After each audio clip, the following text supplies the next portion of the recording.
شروع کرتا ہوں اللہ تعالیٰ کے نام سے جو بڑا مہربان اور نہایت رحم فرمانے والا ہے۔ سیدنا عبداللہ بن عمر بن عاص رضی اللہ تعالیٰ عنہ سے روایت ہے، وہ کہتے ہیں رسول اللہ صلی اللہ علیہ وآلہ وسلم نے مجھ سے فرمایا، تمہارا اس وقت کیا حال ہوگا جب تم گھٹیا لوگوں میں باقی رہ جاؤ گے؟ میں نے کہا اللہ کے رسول، ایسے حالات کب پیدا ہوں گے؟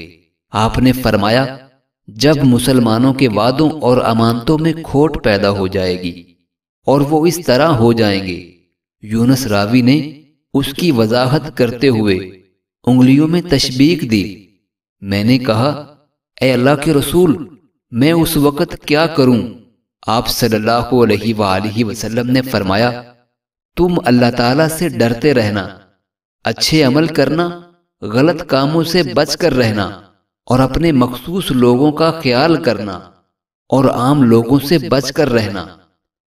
حضرت عبداللہ رضی اللہ تعالیٰ عنہ سے مرفوعاً منقول ہے کہ نبی اکرم صلی اللہ علیہ وآلہ وسلم نے ارشاد فرمایا، جھوٹ بول کر قسمت کو اچھا نہیں کیا جا سکتا، اور نہ ہی یہ ہو سکتا ہے کہ باپ اپنے بیٹے سے کوئی وعدہ کرے اور پھر اس کو پورا نہ کرے۔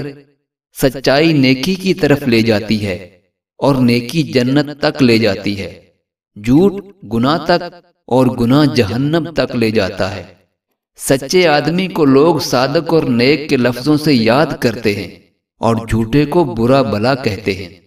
آدمی سچ بولتا رہتا ہے حتیٰ کہ اس کو اللہ تعالیٰ کی بارگاہ میں صدیقین کی فہرست میں شامل کر لیا جاتا ہے، اور آدمی جھوٹ بولتا رہتا ہے حتیٰ کہ اسے اللہ تعالیٰ کی بارگاہ میں کذابوں کی فہرست میں شامل کر لیا جاتا ہے۔